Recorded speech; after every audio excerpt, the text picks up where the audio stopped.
What's up, guys? This is Tanner from MCpodcast, aka Metaculture, and in today's episode, we're going to be going over the 12th episode, aka the finale of Solo Leveling.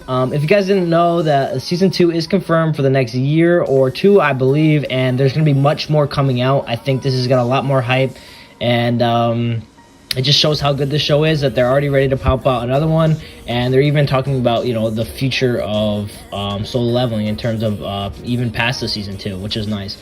But in this episode, Jinwoo was really tested. He's kind of just finished off his fight with Igris, which was super hard for him, and he's confronted with all these armored knights who are legit a counter to him. He doesn't have anything to really stab him, kill him. He just has his hands, and his dagger doesn't really do much. But he's kind of really tested here. I think the system is really messing with him and using his past conflictions with himself and his friends. Not his friends, but the people he used to, go into dungeons with. And it kind of reminds him of, how far he's come in a sense. And it's really testing him to see if he's going to give up. And they kind of go back to his roots, calling him a weak hunter, tell him to give up. And obviously these are some past characters, but he is confronted with himself. And, the fear of dying once again, going through that double dungeon, dying and, getting his leg cut off and all that other stuff. It's essentially happening again.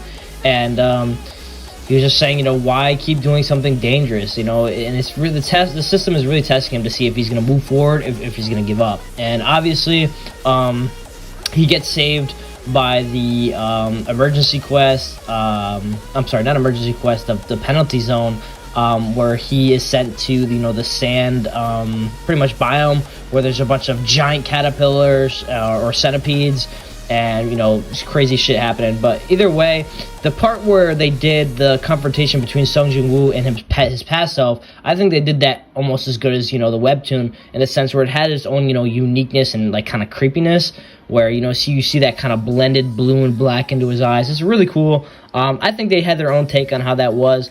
But back to the penalty zone, he kind of gets to level up, and he kind of gets to heal up and buy items, because the store is actually open in that zone, rather compared to the job quest. Once again, he was saved by that. The system definitely was backing him there.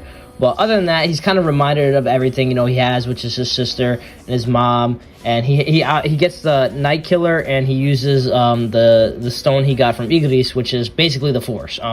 That's why he looks so diesel. But either way, he gets back to the fight. He realizes that using invisibility will give away the magic casters, which are actually the ones summoning the knights. So he can whoop ass. So he just jumps up. He's ready to fight back. He's full power, full health. So he's about to just whoop ass through this entire thing.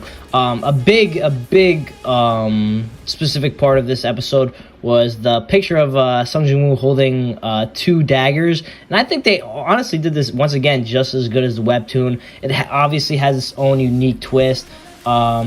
But he whoops ass, and he gets necromancer power, and he's really questioning this. He's not built to be a necromancer. He's like, I'm built to be fast, strong, and whoop ass with blades and shit. And but this is very important for future in the series, where there's a reason why he's a necromancer and why he's getting the stuff he is. But it's kind of more just feeling as it's just happening for no reason, but it happens for a reason for sure.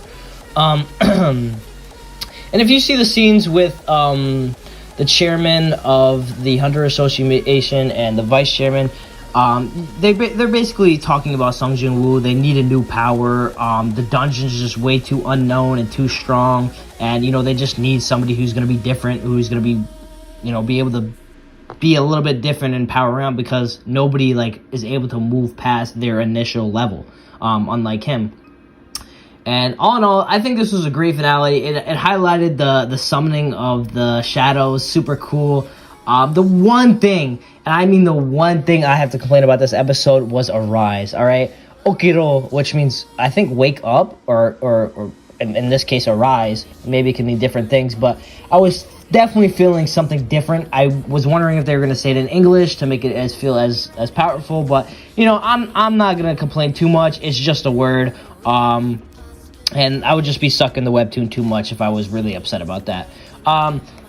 But either way, super cool. He summons Ignis, and goddamn does that motherfucker look dope. And yo, like, the fact that these guys are bowing down to him really shows, like, you know, this guy is gonna have the power to, like, legit fight dungeons himself. And when I'm talking about this finale is really going to set up the second season, it was just to graze, you know, his powers and what he can do. And this ending credit is obviously hinting at the Juju Island raid, which is an important part coming up later in the series, which is a very dope part that's going to be animated, I think, in the second season, which this is hinting at, obviously.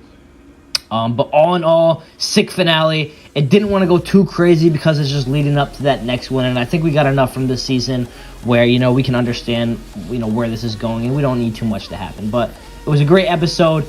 You know, get ready for the second season because I will still be dropping the same stuff, same reviews. It was an awesome series. I really enjoyed it. We're going to be dropping some spring anime that you need to watch. So stay tuned. Like, comment, subscribe. MC Podcast. Tanner, and we out.